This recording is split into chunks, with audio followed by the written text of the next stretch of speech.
Dogs are often known as man's best friend. Many societies have them as pets or rely on them to perform a variety of tasks. The story of man and dog is a complex story that goes back thousands of years and will almost certainly go on for thousands more.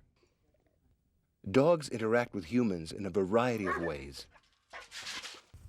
Dogs, such as border collies, are trained to herd livestock, such as sheep.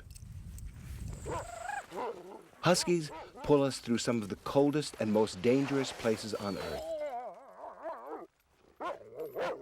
Dogs have a sense of smell 1,000 times more powerful than our own.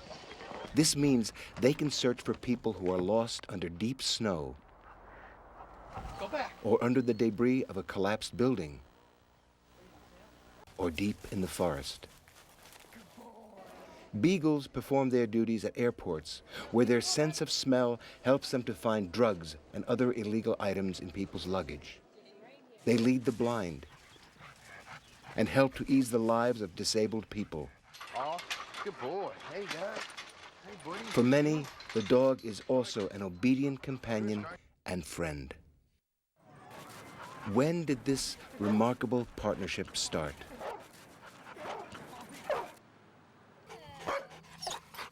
We know now that the wolf began working with people in the distant past, roughly 14,000 years ago. Over the years, the wolf became the talented domestic pet we know as the dog.